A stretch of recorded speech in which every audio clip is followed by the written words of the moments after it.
आप 3-4 दिन से भूखे प्यासे और थे और आपका एक स्वभाव और था। माधवेंद्र संतों के भी अपने अपने स्वभाव होते हैं। जैसे कई संतों का नियम होता है, हमारे वृंदावन में आज भी हैं, जो भिक्षा याटन करते हैं, जो मधुकरी मांगने के लिए जाते हैं, उनका समय है, वो इतनी देर ही आपके द्वार पर रहेंगे, ना तो आपको बुलाएंगे ना डोरबेल बजाएंगे, बस आपके द्वार पर खड़े होकर मंजीरा लेकर के कीर्तन करेंगे। आपने सुन लिया तो दौड़ के जाओ और जो भी मधुकरी है ला करके उनको दे दो। यो नहीं कि बैल पे बैल बजाए जा रहे हैं, गेट खटखटा रहे हैं, अरे जल्दी लाओ भिक्षा लेकर के आओ हमको दे दो। ब्रज में ऐसे संत नहीं रहते। ब्रज में क्या है, मंजीरा लेकर के जाएंगे, आपके द्वार पर खड़े होकर के हरे कृष्ण हरे राम या राधे कृष्ण राधे श्याम, जो कीर्तन प्रिय लगेगा वो कीर्तन करेंगे। उसका भी उनका समय बंधा हुआ है, 3 मिनट 4 मिनट 5 मिनट, उतनी देर ही कीर्तन करेंगे। उतनी देर में आपने कुछ दे दिया तो ठीक, नहीं तो भूखे ही चले जाएंगे और जाकर के भूखे ही सो जाएंगे, मांगेंगे नहीं। इसलिए ब्रज की कई माताएं हमारे घर पे भी संत जन पधारते हैं, बगल में ही भागवत निवास करके स्थान है, वहां के महापुरुष पधारते हैं, तो वे भी आकर के द्वार पर खड़े हो जाएंगे। आपको पता चल जाए तो भिक्षा दे दो, नहीं तो चले जाएंगे। और उनका टाइम फिक्स है 6:15, तो मतलब 6:15 बजे ही आएंगे।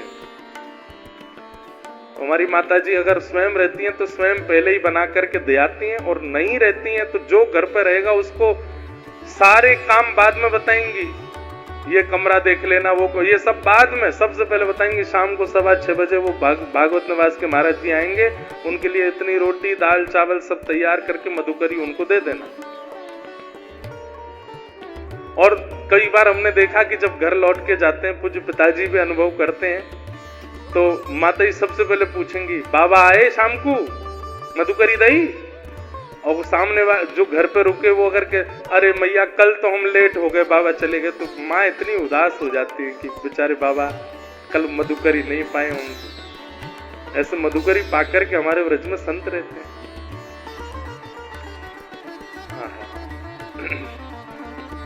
श्री माधवेंद्रपुरी दास जी, उनका नियम है कि वो अयाचक हैं। भूख लगेगी प्यास लगेगी लेकिन मांगेंगे नहीं, कोई स्वयं दे जाए तो छोड़ेंगे नहीं तो पालेंगे। और वही माधवेंद्रपुरी दास जी भूखे तो थे लेकिन गोपीनाथ जी का दर्शन करके नृत्य कर रहे थे, पुजारी जी सबको बांट रहे थे, लेकिन माधवेंद्रपुरी दास जी पीछे खड़े तब तक पहुंचे तो सारा भोग बट गया, उनको नहीं मिला। प्रणाम करके दंडवत करके नृत्य करते हुए दूर बाहर जाकर के एक वृक्ष के नीचे माधवेंद्रपुरी दास जी बैठ गए। बंधुओं, हम लोगों से अपराध गलती हो जाती है, पर ठाकुर जी सब याद रखते हैं। अर्धरात्रि में ही श्री गोपीनाथ जी ने दर्शन दिए, किसको? पुजारी जी को। और पुजारी जी के स्वप्न में जाकर के बोले सुनो, बोले हाँ, आज इतने सारे रसिक जन दर्शन करने के लिए आए, सबको तुमने हमारी क्षीर प्रसादी बांट दी, पर पीछे एक ब्रजमंडल के माधवेंद्रपुरी दास जी खड़े थे, उनको तुमने कुछ नहीं दिया। पुजारी जी बोले जय जय, अपराध हो गया, हमसे गलती हो गई, हमको याद नहीं रहा, अब तो कल क्षीर बनेगी, रात्रि में भोग लगेगा तब दे दूंगा। अरे बावड़े, वो 5 दिन के भूखे हैं और कल और उनको भूखा रखोगे और रात्रि में जाके क्षीर को भोग दोगे, इतनी प्रतीक्षा वो कैसे करेंगे? तो प्रभु आप ही बताओ क्या करें फिर? दोपहर में राजभोग का प्रसाद दे देंगे, मंगला भोग का बोले वो सब नहीं, जो हमारे क्षीर भोग प्रसाद में सुख है वो राजभोग और मंगला में नहीं है, वही देना था उनको। पुजारी जी कान पकड़ने लगे, बोले आज तो अपराध हो गया, क्षमा करो।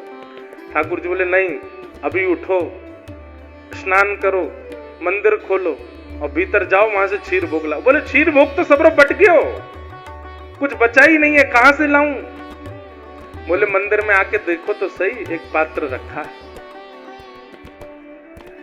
स्नान ध्यान करके मंदिर में जा करके देखा तो महाराज वहां पर कोई पात्र दिखा नहीं। पुनः नेत्र बंद करके ठाकुर जी से कहे कहां है पात्र, आज्ञा तो करो। बोले हमको पता था कि तुम सब में बांट दोगे, माधवेंद्र जी को छोड़ दोगे, इसलिए हमने पहले ही एक सकोरा उठा के अपनी जेब में रख लिया है, हमारी जेब टटोलो। जैसे ही पुजारी जी ने ठाकुर जी की जेब देखी तो एक जेब में सकोरा धरा था खीर का। निकालते ही पुजारी जी के नेत्र सचल हो गए। बोले आप गोपीनाथ नहीं हो, आप चित चोरा गोपीनाथ नहीं हो, आप माखन चोरा गोपीनाथ नहीं हो, आप तो क्षीर चोरा गोपीनाथ हो। अपने भक्त को देने के लिए चोरी करते हो। ठाकुर जी बोले अब विलंब नहीं करो, मेरा पेट मेरे सामने भोग पधराने से नहीं भरता है। मेरे सामने पधराई हुई वस्तु जब मेरे भक्तों को पवाई जाती है तब मुझे शांति मिलती है, तब मुझे आनंद मिलता है। जब तक माधवेंद्र जी को प्रसाद नहीं मिलेगा मुझे नींद नहीं आएगी। जल्दी जाओ पवा दो। पुजारी जी दौड़े गए। रात्रि के 2-3 बजे होंगे, तब घड़ी तो नहीं थी पर अर्धरात्रि हो रही थी और माधवेंद्र जी नेत्रों से अश्रु प्रवाह एक वृक्ष के नीचे बैठे। पुजारी जी दौड़ करके गए और जाकर के कहा, माधवेंद्रपुरी दास आप ही हैं क्या? माधवेंद्र जी बोले, आपको हमारा नाम कैसे पता? बोले, भैया किसी का परिचय सेठ कराते हैं, किसी का परिचय नगरवासी कराते हैं, पर आपका परिचय तो स्वयं श्री गोपीनाथ जी ने दिया है, स्वयं ठाकुर जी ने आपका नाम बताया है। माधवेंद्र जी बोले, वो मेरा नाम जानते हैं? बोले, जी उन्होंने ही आपका नाम बताया। और आपको खीर भोग नहीं मिला था आज? बोले, नहीं मिल पाया था, आपने सब में बांट दिया, हम तक पहुंच ही नहीं पाए। बोले, लो ठाकुर जी ने आपके लिए खीर, और पूरी वृत्तांत बताया कि ठाकुर जी ने अपनी जेब में छुपा करके रखी आपको देने के लिए। आहा, माधवेंद्रपुरी दास जी तो वहीं नृत्य करने लगे, रुदन करने लगे, अश्रुपात होने लगा नेत्रों से। हाँ गोपीनाथ, प्राण गोपीनाथ, जीवन गोपीनाथ कहकर के रोने लगे। खीर भोग पाया। और ये कथा जब प्रातःकाल होती पूरे नगर में प्रसिद्ध हुई, नगर के बाद प्रांत में प्रसिद्ध हुई और पूरे भारत में प्रसिद्धि हो गई और ठाकुर जी का नाम बदल गया, खीर चोरा गोपीनाथ। उससे पहले त्रेता से लेकर के द्वापर तक वे केवल गोपीनाथ थे, लेकिन माधवेंद्रपुरी दास जी के आते उनका नाम क्षीर चोरा गोपीनाथ पड़ गया। बोलो क्षीर चोरा गोपीनाथ की।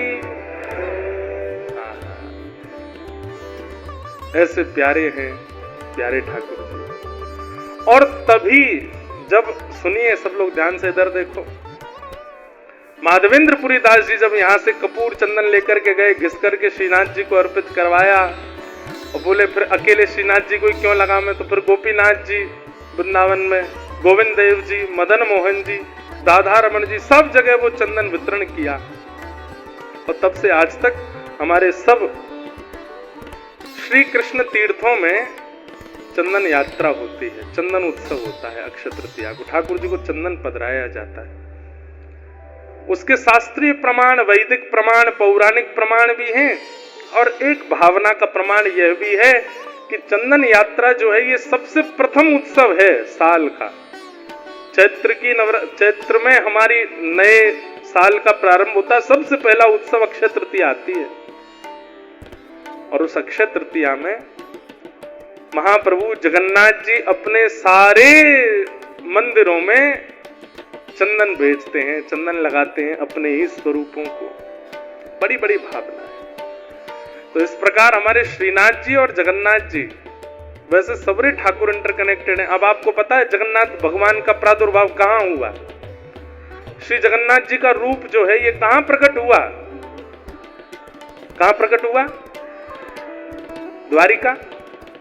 हमसे ही सुना है आपने, तभी बोल रहे हो।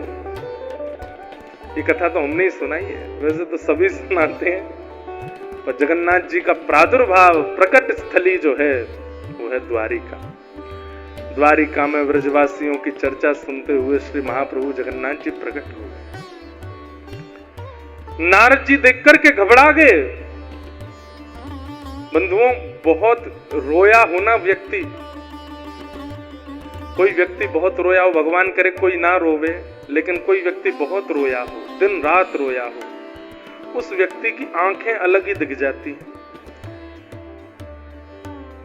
ध्यान से सुनिएगा, अतिशय रुदन करने वाले व्यक्ति के पलकों के पास दोनों तरफ ऊपर नीचे आपको लालिमा का दर्शन होगा, लाल लाल हो जाते हैं।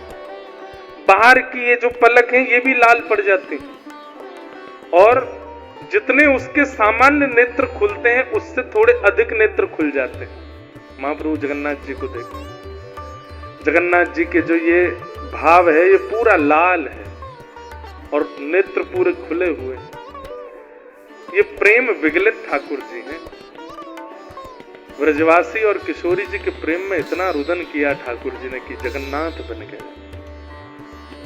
नारद जी महाराज घबरा गए और घबरा करके बोले, प्रभु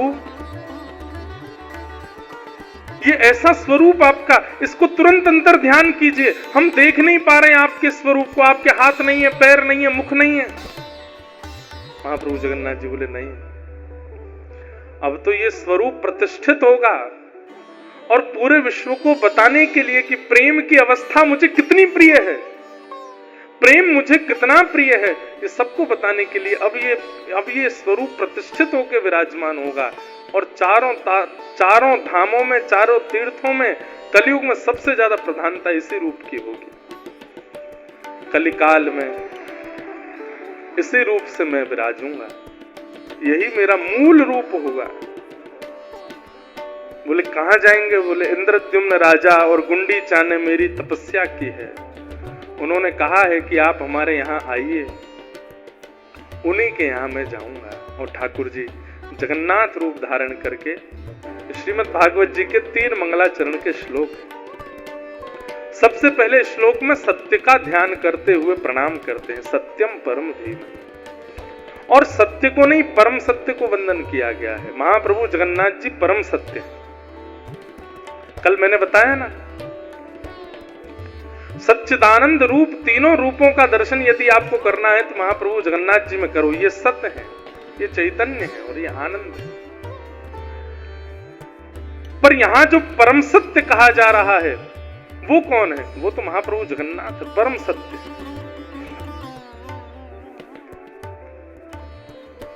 ऐसे परम सत्य श्री महाप्रभु जगन्नाथ जी को हम प्रणाम करते हैं, वंदन करते हैं। एकमात्र ऐसे ठाकुर हैं, भक्त वत्सल ठाकुर हैं, जो पूरे ब्रह्मांड में एकमात्र ऐसे ठाकुर जी हैं जो स्वयं निकल करके आते हैं और पूरे जनमानस को दर्शन देते हैं, सबको दर्शन देते हैं।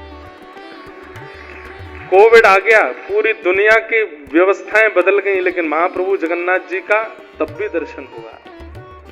बंधुओं, 5 प्रकार के अवतार होते हैं। पहले अवतार, वैसे तो 24 अवतार आदि सब है, पर भगवान 5 प्रकार से आते हैं। ठाकुर जी का पहला अवतार है परावतार। परावतार का मतलब होता है सर्वव्यापकता। परावतार, इस माइक में भी ठाकुर जी हैं, इस वायु में भी ठाकुर जी हैं, इस पंडाल में भी ठाकुर जी हैं, इन सामने आर्टिफिशियल इन पुष्पों में भी ठाकुर जी हैं, माइक में भी ठाकुर जी हैं, आप में भी ठाकुर जी हैं, हम में भी ठाकुर जी हैं। एक बात कहें, ये परा अवतार जो है इसको पूरी दुनिया मानती है, चाहे वो ईसाई हो, चाहे वो मुस्लिम हो, चाहे वो कोई भी हो। परा अवतार ठाकुर जी का सब मानते हैं। ईसाई भी मानते हैं, मुस्लिम भी मानते हैं, बौद्ध भी मानते हैं, सब मानते हैं क्या? भगवान सब जगह है। परा अवतार की व्याख्या और कहीं थी ही नहीं, केवल सनातन धर्म में थी कि परा अवतार भगवान सर्वव्यापक है। ईश्वरः सर्वभूतानां हृदयेऽर्जुन तिष्ठति। ईश्वर सभी प्राणी मात्र में विराजमान है, सभी जड़ चेतन में विराजमान है। हमारी हिंदू वैदिक सनातन धर्म की तो कैसी, अभी हमने कथा प्रारंभ की तो हमने क्या कहा था कि ठाकुर जी केवल मंदिर में है, ऐसा मत मानिए। आप श्री जगन्नाथपुरी में विराज रहे हैं, यहाँ की पृथ्वी का दर्शन कर रहे हैं, समुद्र का दर्शन कर रहे हैं, आकाश का दर्शन कर रहे हैं, सूर्य का दर्शन कर रहे हैं, जगन्नाथपुरी में खड़े होकर के, तो आपकी दृष्टि जो देख रही है सब जगन्नाथ है। कई अविश्वासी जीवों को सुख नहीं मिलता। ठाकुर जी सर्वत्र हैं, हरि व्यापक सर्वत्र समाना, सर्वत्र व्यापकता है उनकी। लेकिन कई लोगों को विश्वास प्रतिष्ठित करने के लिए सर्वव्यापकता कहने मात्र से काम नहीं चलेगा। ये बात मानने की हो सकती है कि ठाकुर जी सर्वव्यापक हैं, लेकिन कई बार हम मानव है ना, हम लोगों के चित्त में दोष बहुत जल्दी आ जाते हैं। सर्वव्यापकता ठाकुर जी की है तो फिर किसी को पाप करना ही नहीं चाहिए था। बहुत ध्यान से सुनिएगा। ठाकुर जी सब जगह हैं तो फिर दुनिया में पाप होने ही नहीं चाहिए। सबको ये बात लगनी चाहिए, पता होनी चाहिए ठाकुर जी देख रहे हैं, ठाकुर जी यहाँ भी तो हैं, यहाँ भी तो बैठे, लेकिन फिर भी व्यक्ति पाप क्यों कर देता है? क्योंकि उसके अंदर ये बात पूर्ण रूपेण प्रतिष्ठित नहीं है कि ठाकुर जी सर्वव्यापक हैं। ठाकुर जी का प्रथम अवतार है परावतार। इसलिए ठाकुर जी परावतार से एक और अवतार धारण करते हैं, जिससे लोगों के मन में थोड़ी ये तो भावना आ जाए कि भाई यहाँ ठाकुर जी तो बैठे ही हैं, यहाँ मुझे कुछ नहीं करना। और उस अवतार का नाम है विभव अवतार। तो विभव अवतार ठाकुर जी के कौन से हैं? राम अवतार, कृष्ण अवतार, परशुराम अवतार, कूर्म अवतार, कच्छप अवतार, नृसिंह अवतार, वराह अवतार। इन अवतारों में रूप धारण करके ठाकुर जी ने परावतार की पुष्टि कर दी। अच्छा, तुम नहीं मानते सब जगह भगवान है, तो लो मैं खंभ से प्रकट होकर के दिखा देता हूं कि मैं यहां भी हूं। तुम सब जगह मेरी व्यापकता नहीं मानते, तो लो मैं कछुए में आकर के तुम्हें बता दूंगा कि इसमें भी मैं हूं। तुम सब जगह मेरी व्यापकता नहीं मानते, तो अत्यंत जिसको अलग माना जाता है, जिसको कोई छूता भी नहीं है, ऐसे वराह के रूप में भगवान प्रकट हो गए। बोले लो तुम जिसको छूते तक नहीं हो उसमें भी मैं हूं। ठाकुर जी ने विभव अवतार धारण कर लिया। परावतार सब जगह भगवान, परा में विभव बन करके ठाकुर जी सब जगह प्रकट होने लगे। लोगों के अंदर और विश्वास बढ़ने लगा। लेकिन विश्वास कहां तक सीमित रह गया? अयोध्या में राम जी हैं, वृंदावन में कृष्ण हैं, जगन्नाथपुरी उड़ीसा में जगन्नाथ हैं, द्वारिका में द्वारिकाधीश हैं, दक्षिण में रंगनाथ हैं, तब भी सर्वव्यापकता नहीं हो रही थी।